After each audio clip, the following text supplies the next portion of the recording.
On a Sunday morning, in March 2021, a 40-year-old mother was found dead inside her North Kensington home.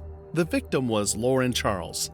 She was a wife, stepmother, and friend, and she was found by her husband, 45-year-old Reginald Dunlap, who immediately called the Montgomery County Police. Got in from church and I think my wife is dead. Okay. And what makes you think that, sir? Because she's not breathing. Okay. Is she cold? She's like, yeah. Okay. Upon arrival, the police said that the scene they found in the bedroom where Lauren was left was shocking. While the rest of the house looked untouched, the bedroom told a different story. It was completely torn apart.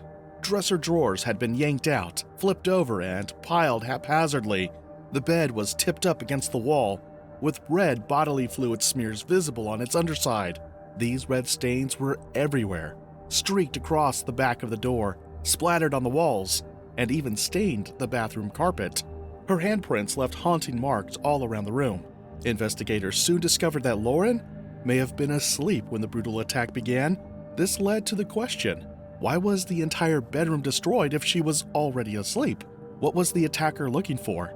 Who could have done this? And most importantly, where was her husband at the time of the incident? Join us today as we dive into the details and mysteries behind the death of Lauren Charles. This story will take us to North Kensington, Maryland, where Lauren lived. It is a quiet and largely residential area in Montgomery County, known for its friendly neighborhoods and closeness to commercial centers. In terms of safety, North Kensington has a relatively low crime rate compared to the national average, making it a safer than average choice in the U.S. Even though this place was safe, Lauren would end up being the victim of one of the worst crimes ever witnessed by the Montgomery police. Let's talk about Lauren Charles. She was born in New Orleans, Louisiana on November 4th, 1980. As the cherished daughter of John C. Charles Jr. and the late Trudy Bartha Charles, Lauren was known for her sharp intellect, love for life, and curiosity. Even as a child, her parents could tell that she was very smart and interested in academics. She attended Benjamin Franklin High School and later graduated from Johns Hopkins University, where she studied public health and graduated in 2003. She then went to Pratt University, where she got her master's in historic preservation and conservation in 2006. As if that wasn't enough, Lauren changed her discipline and went to the University of Oregon School of Law and became a doctor of law in 2011. Within the space of a decade, Lauren had reached the highest level of education. Some of these schools were not easy to get into, so Lauren was very smart, working as an attorney and lead project manager for a company called Lado for around 8 years. Needless to say, Lauren was a successful woman who rose in the ranks in her career and had no financial issues. In 2016, she met her future husband, Reginald Dunlap Jr., or Reggie. They had met online and soon started texting every day. After some time, they both decided to meet in person, and Lauren was excited after their first date. The two hit it off right away, and she almost felt like he was the one she would spend the rest of her life with. You see, Lauren was always putting herself out there in search of the right person. She had hoped to settle down if she found the right person, and at the time, this could be because she had lost her mom and craved having a family, or maybe because she wanted to create an emotional bond after focusing on her career for so long. It didn't take long before her friends began noticing troubling signs. Reggie kept to himself a lot and wasn't very social, and his past seemed unclear. He said he lived with his mother, but Lauren was never able to meet her, and his job situation was always vague. When Lauren attempted to visit the address he gave her, she discovered it was a vacant place with no one living there, only birds and swampland. Just before Lauren passed, she had recently begun to uncover troubling secrets about him. 2 women who had been involved with Reggie while he was still married to Lauren came forward. One shared that he demanded her debit card details and access to her social media accounts. Another victim of Reggie's horrifying behavior was Nikki Peel. He seemed like a fun guy, if not particularly mature. He did seem like he was someone that was charismatic. They had dated for a year and a half, off and on. And we were in bed, and I asked him to close the window. And I asked him probably about 3 or 4 times. I'm like, it's cold, can you please close the window? And then out of nowhere, he just turned over, jumped on me, and he took the pillow and he proceeded to smother me with the pillow. And then he took his hands and he put them around my throat and he just squeezed with all his might. And I remember then I could see his eyes. At first he looked angry, but then he just went blank. And I was truly terrified. And I just think I must have sent up a prayer to God or something. And I just, with the last little bit of energy I had, I fought him off. And, he released me. Nikki says she thinks he only let her go because her roommate was in the room next door. She says she chose not to report it to police because of the shame she felt afterwards. Another red flag happened when she introduced Reggie to the most important man in her life, her father, John Charles. John, who was a math teacher from New Orleans, had caught a train into D.C. to meet Lauren and her boyfriend at a Japanese garden festival. Everyone knew this was going to be their first meet and greet. I met him at a Japanese garden festival in Southeast DC. She asked me afterwards when we were alone, what did I think of her boyfriend? And my response was, I need another first impression because this one did not work for me. But what he saw shocked him. John, trusting his gut instincts, had a bad feeling about Reginald Dunlap Jr. This first impression was terrible because Reggie casually introduced himself while wearing a sideways baseball cap. The greeting struck John as immature and disrespectful because Reggie knew he would be meeting his girlfriend's father, so the least he could do was put in some effort. So John told Lauren that he did not like her boyfriend, but it did not stop her. Over time, John noticed more things that made him uncomfortable, such as Reginald's lack of close friends and his unfinished college education. Still, Lauren's love for Reginald led to their marriage in 2019, and John kept his feelings about his son-in-law to himself. I have a brother in Fairfax. Well, he was living in Fairfax at the time, and I asked him to speak with her. I thought that coming from me, it would not be received the same way. I did not like the idea that she was marrying him. And his assessment was she pretty much knows what she's doing. I pledged to allow her to make her decision and not interject my opinion. So I stayed out of it from that regard. He respected her daughter's decision to marry her friend, even as he noticed other odd details. The fact that none of Reggie's friends attended the wedding. John, not wanting to be closely involved in his daughter's decision, talks to his son, Lauren's brother, to talk to her about the man she was accepting to marry. Even Lauren's friends were shocked by this because it seemed like the only person at the wedding were people who knew Lauren. Almost nobody knew who Reggie was at his own wedding. Things were going well until 2020, during the pandemic when Lauren realized she needed a change. Reggie was a man described as a leech by Lauren's friends, someone who clung to Lauren for his own benefit. Leech, basically, is his best way to describe him, who was using Lauren, who he was married to, as his meal ticket for basically everything. He was telling her her friends made him uncomfortable. Her friends weren't nice to her. I mean, he was isolating her. Him telling her that he was the only way she could have a kid. He was gaslighting her. All of that is abuse. So she would tell me that she'd have to go out to her car to have to talk to her friends or have to leave the house to talk to her friends because he would use whatever she said on the phone. That's no surprise, seeing that she was successful in her career and he barely had a career of his own. He managed to isolate her from her friends and family, making her feel as though she couldn't live without him. He would manipulate her and say all sorts of things to her in an attempt to make or break her. These toxic behaviors he had been showing started piling up until Lauren no longer felt safe in her own home. She could not recognize the man she fell in love with and married. It got so bad that at one point, Lauren started keeping a knife beside her bed for protection. He would go around the house, take pictures of their wedding, from their photos from their wedding, and put them up around the house. She would take them down and he would put them back up in her own bedroom. as part of this manipulation and this controlling behavior. Look, this woman began sleeping with a knife in her bedroom because she feared her husband. At another point in time, she actually went out and bought mace to have in her bedroom. All of these things were done because she had fears. She even bought mace, clearly unsettled by the tension in their relationship.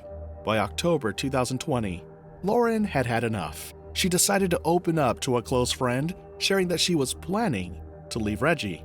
She was starting to uncover the full extent of his bad side. Among the most shocking revelations was that Reggie had cheated on her with 2 women and had children outside the marriage, something he had never mentioned to her. The 2 would have quarrels, which led to physical brawls, and Lauren was so scared that she started texting her friends, "This has to end. This has to end." After close to 2 years of marriage, Lauren could not take it anymore. She wanted to leave this man, but she couldn't do it up front. She decided to start slowly, and on February 28, 2021, Lauren handed her husband a written notice to vacate the premises by the end of March 2021. Unfortunately, a tragedy happened a week later. On March 7th, 2021, everything changed.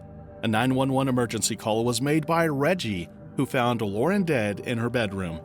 Just got in from church and I think my wife is dead. Okay. And what makes you think that, sir? Because she's not breathing.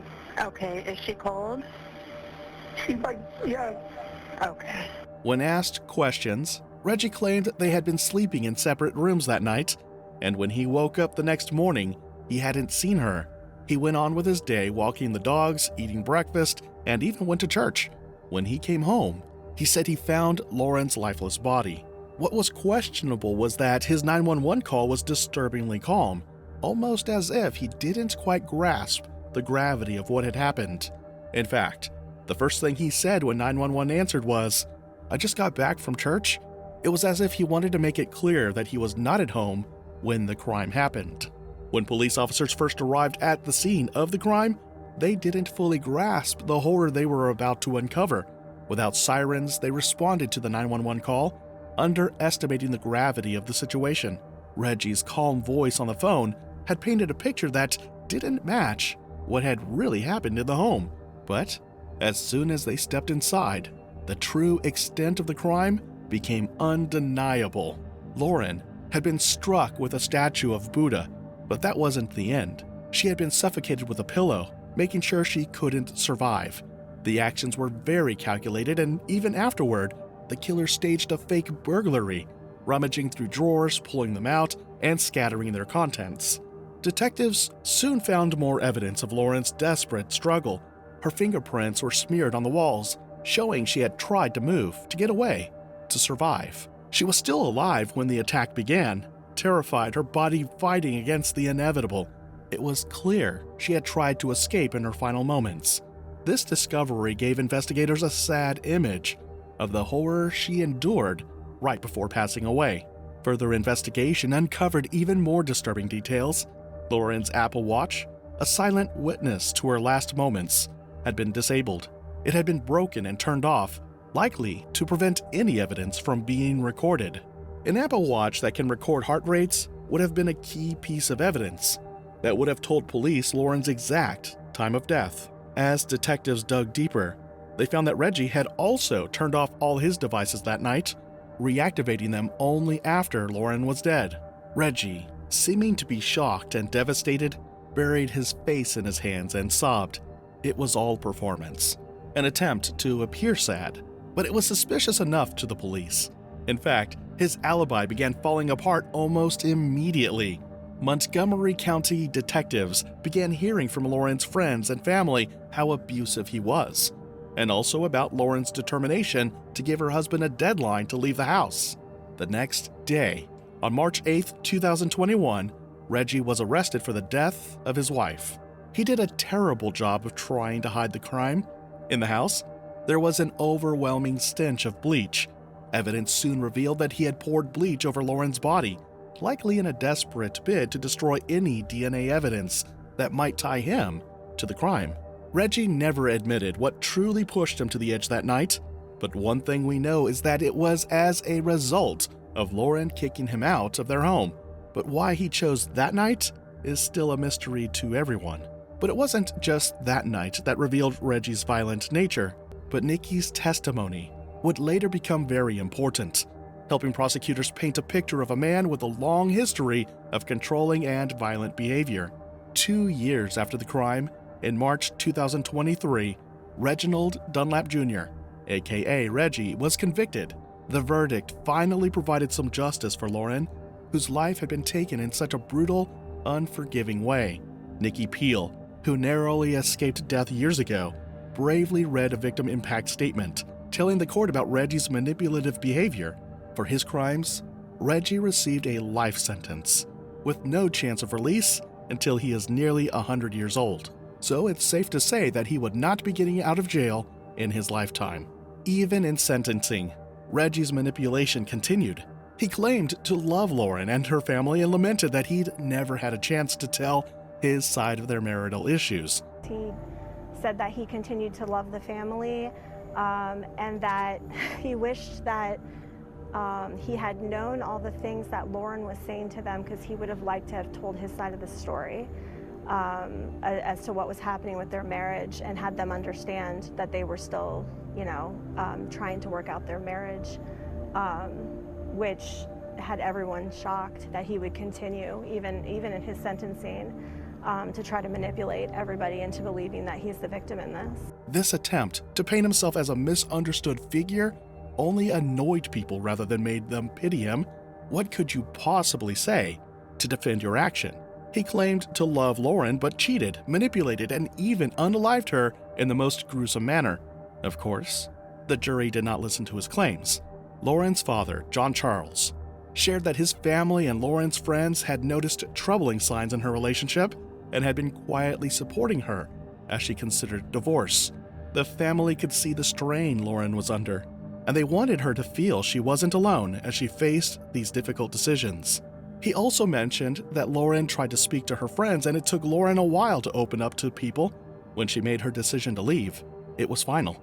She went to a therapist, she went to a divorce attorney, and she visited a deacon at her church.